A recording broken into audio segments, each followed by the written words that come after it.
புதுச்சேரியில் தனியார் மதுபான கடையில் ஒருவர் கொலை செய்யப்பட்ட நிலையில் கொலையாளிகளை கைது செய்ய கோரி உறவினர்கள் போராட்டத்தில் ஈடுபட்டு வருகிறார்கள். கூடுதல் தகவல்களை செய்தியாளர் ஸ்ரீதரிடம் கேட்கலாம். ஸ்ரீதர், புதுச்சேரியில தனியார் மதுபான கடையில என்ன நடந்தது? கொலை செய்யப்பட்டவர் யார்? இந்த கொலையில ஈடுபட்டது யார் என்ற விவரங்கள் தெரிய வந்திருக்கிறதா? உறவினர்களுடைய கோரிக்கை என்ன? கடலூர் மாவட்டம் வெள்ளப்பாக்கம் கிராமத்தைச் சேர்ந்த முத்து என்பவர் நேற்று முன்தினம் புதுவை மாநிலம் குருவிநத்தத்தில் உள்ள பெங்கு பிராந்தி ஷாப் என்ற கடை மது அருந்த வந்துள்ளார். அப்போது அங்கிருந்த சிலர் அவரை முன்னுரிமை காரணமாக கடுமையாக தாக்கி பத்தலால் அவர் தலையில் அடித்து கல்லால் அடித்துள்ளார்கள். இதில் ரத்த வெள்ளத்தில் சரிந்த அவர் அங்கேயே கிடந்திருக்கிறார். உடனடியாக அவர் மீட்கப்பட்டு மருத்துவமனை கொண்டு செல்லப்பட்டுள்ளார். மருத்துவமனையில் அவர் உயிரிழந்து விட்டார். இதன் சிசிடிவி காட்சிகள் தற்போது நமக்கு வெளியாகியுள்ளது.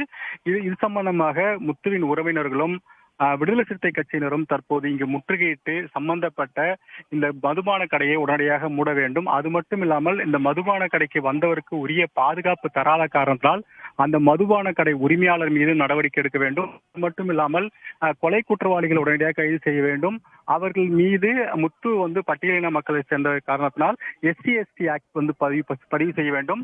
அதே சமயத்தில் அந்த உயிரிழந்த முத்துவின் குடும்பத்திற்கு புதுவை அரசு நிவாரணம் வழங்க வேண்டும். ஏனென்றால் புதுவை அரசு சரியான பாதுகாப்பு வழங்கப்படாத காரணத்தினால் அவருக்கு முத்துவின் குடும்பத்திற்கு 25 லட்சம் ரூபாய் நிவாரணம் வழங்க வேண்டும். அதே சமயத்தில் இந்த எல்லையில் இருக்கும் இந்த மதுபான கடைகளை உடனடியாக மூட வேண்டும் என்ற ஒரு போராட்டத்தை தற்போது இங்கு செய்து வருகிறார்கள். குறிப்பாக இந்த கடைக்கு முன்பாக முற்றுகையிட்டு இந்த போராட்டம் என்பது நடைபெறுகிறது.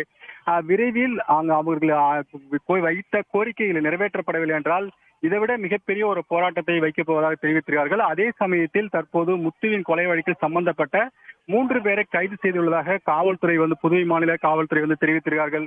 ஆனால் இதையெல்லாம் ஏற்றுக்கொள்ளாமல் தொடர்ந்து இந்த போராட்டத்தில் ஈடுபடுகிறார்கள். உடலை வாங்க மாட்டோம் என்று தொடர்ந்து போராட்டத்தில் ஈடுபடுகிறார்கள். விரைவில் சம்பந்தப்பட்டவருக்கு நிவாரணம் வழங்க வேண்டும். கொலையாளிகள் கைது செய்யப்பட வேண்டும். அந்த பார் உரிமை குறிப்பாக அந்த ஒயின் ஷாப் உரிமையாளர் மீது கடுமையான நடவடிக்கை எடுக்க வேண்டும். இப்படி பல்வேறு விதமான கோரிக்கைகள் வைத்து இந்த போராட்டம் தற்போது இங்கு இருக்கிறது. இதனால் பதட்டமான ஒரு சூழல் உள்ளது. தொடர்ந்து காவல்துறையோட பேச்சுவார்த்தை நடத்தி வந்தாலும் காவல்துறையிடம் நாங்கள் வைக்கும் கோரிக்கைகளை நீங்கள் உடனடியாக நிறைவேற்றுங்கள், அப்போதுதான் போராட்டத்தை கைவிடுவோம், இல்லையென்றால் போராட்டத்தை கைவிட மாட்டோம் என இங்கு தொடர்ந்து மக்கள் போராட்டப்படி செய்து வருகிறார்கள். தற்போதைய விவரங்களை வழங்கியதற்கு நன்றி ஸ்ரீதர்.